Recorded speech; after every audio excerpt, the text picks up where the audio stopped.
Students, आप सभी का स्वागत है बोर्ड सॉल्यूशन चैनल पे। आज के इस वीडियो में हम देखने वाले हैं कक्षा 12वीं के असाइनमेंट माह सितंबर के सेकंड असाइनमेंट जो है आपके जारी हो चुके हैं। तो कक्षा 12वीं हिंदी का संपूर्ण सॉल्यूशन आज के इस वीडियो में हम असाइनमेंट का देखेंगे, वो भी एकदम बेस्ट आंसर्स के साथ में। तो सबसे पहले आप चैनल पे नए हो तो चैनल को सब्सक्राइब करना बिल्कुल भी ना भूलें, जिससे आपको हर माह के असाइनमेंट के आंसर्स कंप्लीट मिल सके, वो भी एकदम बेस्ट तरीके से। सारे आंसर्स बहुत अच्छे तरीके से मैं आपको यहाँ पर बता दूंगी किस प्रकार से आपको लिखना है। इसको आप अपनी फाइल में लिख सकते हैं। इसके साथ ही आप इसकी पीडीएफ फाइल कैसे डाउनलोड कर सकते हैं ये भी मैं आपको वीडियो में ही बताऊंगी, ठीक है। तो इसके लिए वीडियो को पूरा जरूर देखें, साथ ही आंसर्स को अच्छे से कंप्लीट कर लें। तो शुरुआत करते हैं। जैसे कि छत्तीसगढ़ माध्यमिक शिक्षा मंडल रायपुर ने असाइनमेंट आज जारी कर दी है, तो इसके कुछ क्वेश्चन इस प्रकार है, ठीक है। सिल्वर वेडिंग से पहला क्वेश्चन है, किशनदा एक ऐसा चरित्र है जो यशोधर बाबू का अनुकरण है। इससे संबंधित क्वेश्चन है, मतलब कुल मिला के किशनदा के बारे में आपको बताना है वो कैसा चरित्र है उनका। क्योंकि यहाँ पर शब्द सीमा 75 है, तो मैं 75 शब्द सीमा के अंतराल इसका क्वेश्चन के आंसर आपको सारे बताऊंगी। चैनल को जल्दी सब्सक्राइब कर ले ताकि कंप्लीट सॉल्यूशन आपको मिल सके। साथ ही आपको टेंशन नहीं लेना है, जितने भी आपके असाइनमेंट है क्लास 10th हो या 12th सभी विषयों के कंप्लीट सॉल्यूशन आपको चैनल पे मिल जाएंगे। पुराने असाइनमेंट के भी आंसर्स भी आपने कंप्लीट कर लिए होंगे। तो यहाँ पर दूसरे में आपको जो उषा पाठ है, यहाँ पर शमशेर बहादुर के द्वारा जो लिखी गई कविता है उससे संबंधित कुछ प्रश्न है। तो ये 2-2 अंक के, इसमें ज़्यादा शब्द सीमा नहीं है, तो 2-2 अंक के हिसाब से हम इनको लिखेंगे, ठीक है। फिर काले मेघा पानी दे जो आपका पार्ट है, उसमें से यहाँ पर जीजी इंदर सेना को पानी के लिए जो है कैसे बताती है वो क्वेश्चन है, ठीक है। उसके बाद उड़ने और खिलने का कविता के बहाने पाठ से लिया गया है ये प्रश्न, प्रश्न क्रमांक 4 है, ठीक है। इसके बाद हम बढ़ते प्रश्न क्रमांक 5, ये अभिव्यक्ति और माध्यम से आपको पूछेगा, ठीक है। पत्रकारिता वाले क्वेश्चन है इसमें।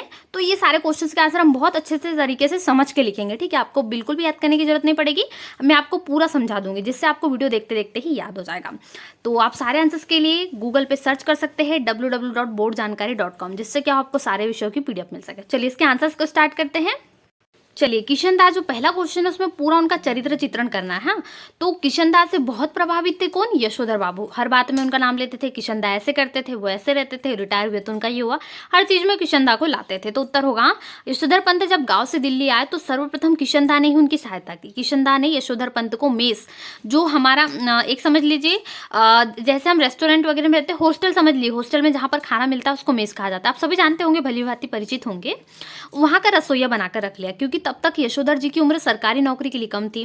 किशनदा ने यशोधर जी को 50 रुपए उधार भी दिए, जिससे वे अपने लिए कपड़े बनवा सके और कुछ पैसे गांव भी भेज सके। बाद में किशनदा ने अपने ही नीचे नौकरी दिलवाई।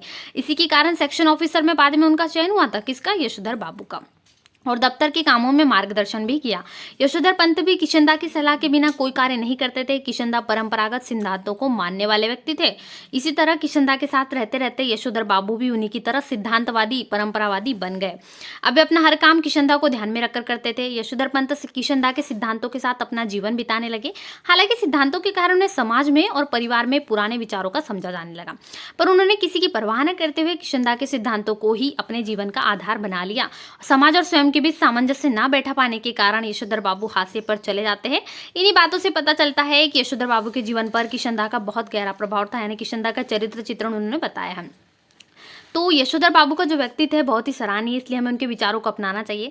पुरानी पीढ़ी को रहन सहन, पहनावा, खाना पीना और व्यवहार में थोड़ा बहुत बदलाव लाना ही चाहिए। उदाहरण के लिए यदि हम लड़कियों को ना पढ़ाए तो नुकसान अपना ही करेंगे, क्योंकि शिक्षित नारी पूरे परिवार को शिक्षित बनाती है। तो ये कुछ आपके विचार से आपको बताना था, किशनदा के जो व्यवहार का यहाँ पर पूरा आपको बताना है। तो ये आंसर्स आप इसमें लिख देंगे, ठीक है। चलिए अगला क्वेश्चन आपको पूछा गया उषा पाठ से, जो कविता है की कुछ लाइनें दी गई हैं, उसमें आपको पूछा है उषा का जादू कैसा है, और इसके साथ में ही यहाँ पर पूछा है। तो आपका पहला प्रश्न इस कविता से है क नंबर का, ठीक है। पहला नंबर का प्रश्न है, मतलब उषा का यहाँ पर दृश्य कैसा है पूछा गया, ठीक है। फिर जादू कैसा है वो भी पूछा है। तो उषा का दृश्य कैसा है? तो उषा का दृश्य गोरी देह के झिलमिलाते की समानता सुबह के सूर्य से की गई, ठीक है। यहाँ पर उनके सुबह वातावरण में नमी तथा स्वच्छता होने के कारण सूर्य चमकता प्रतीत होता है। ये उषा का दृश्य आपको जो पूछा है वो बताना है, ठीक है। इसके बाद में जो दूसरा क्वेश्चन है वो भी देख लेते हैं। उषा का जादू कैसा है? तो उषा का जादू क्या है? अद्भुत है। सुबह का सूर्य ऐसा लगता है मानो नीले में गोरी युवती का प्रतिबिंब झिलमिला रहा हो, यह जादू जैसा लगता है। तो ये उषा का जादू कैसा, उसके बारे में आपका उत्तर हो जाएगा।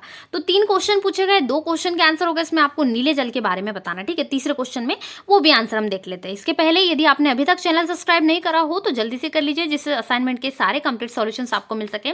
साथ ही वीडियो को लाइक करना बिल्कुल भी ना भूले, और अपने सभी दोस्तों के साथ में वीडियो को शेयर कर दीजिए, जिससे वो भी अपने असाइनमेंट के आंसर्स को कंप्लीट कर सके।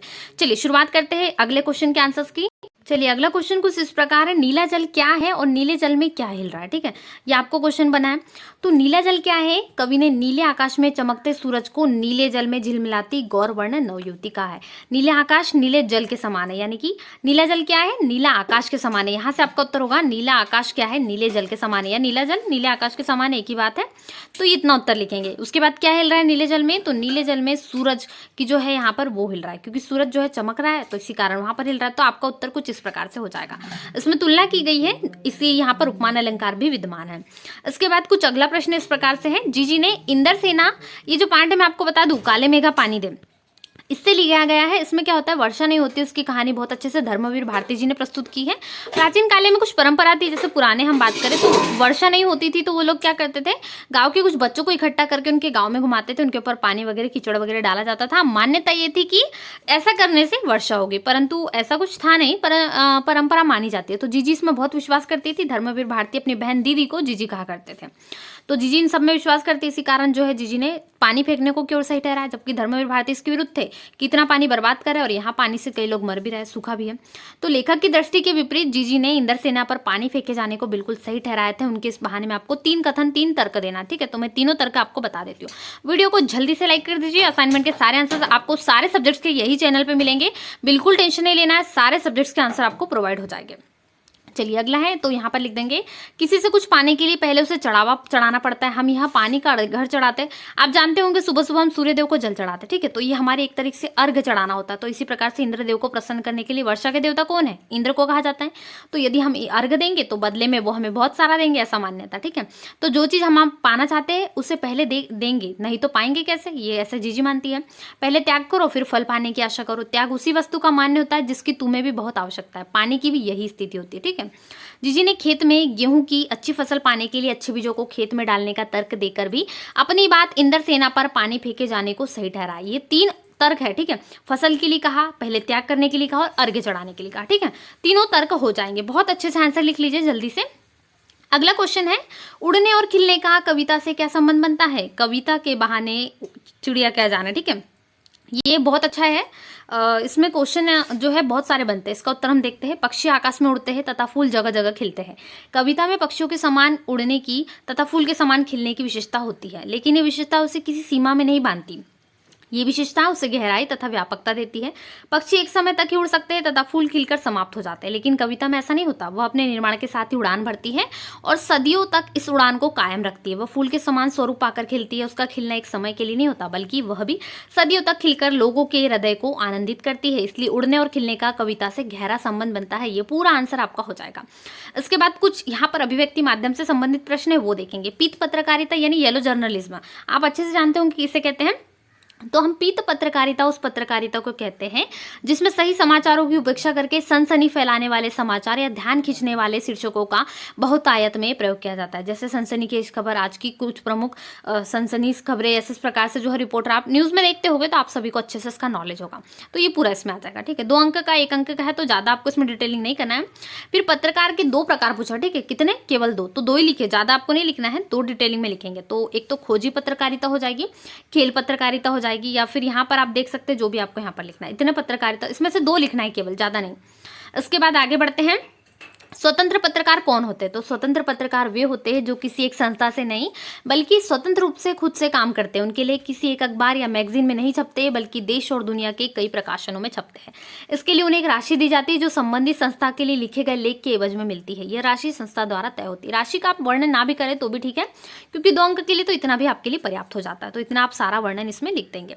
इसके बाद कुछ हम अगला प्रश्न देख लेते हैं, जो लास्ट क्वेश्चन है आपका।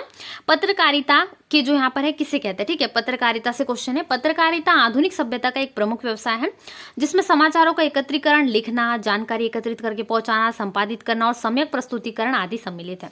आज के युग में पत्रकारिता के भी अनेक माध्यम हो गए, जैसे अखबार, पत्रिका, रेडियो, दूरदर्शन, वेब पत्रकारिता। आप किसी न किसी माध्यम से पढ़ते होंगे इनमें से। जैसे अखबार हो गया, अखबार लगभग बहुत से लोगों के घर में आता है, तो यहाँ पर बहुत सारे लोग इसका लाभ उठाते हैं।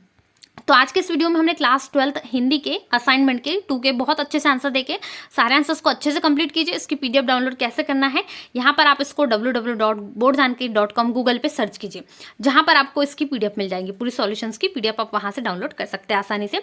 इसके साथ ही बाकी सभी विषयों के, ऑल सब्जेक्ट्स के जितने भी आपके क्लास 12th के हैं, सभी सब्जेक्ट्स के कंप्लीट सॉल्यूशन असाइनमेंट की आपको इसी चैनल पर मिलेंगे। बिल्कुल घबराने की जरूरत नहीं, जल्दी जल्दी सारे विषयों के 10th और 12th के असाइनमेंट आपको मिल जाएंगे, वो भी बेस्ट आंसर्स के साथ में। तो चैनल को सब्सक्राइब कर लीजिए, बेल आइकन प्रेस कर लीजिए ताकि सबसे पहले नोटिफिकेशन आपको जाए। वीडियो को लाइक कर दीजिए, लाइक नहीं किया हो तो। चलिए मिलते हैं नए वीडियो में, दोस्तों के साथ जरूर शेयर कर दीजिए वीडियो को, और चैनल पे नए हो तो चैनल को सब्सक्राइब कर लीजिए। Thanks for watching.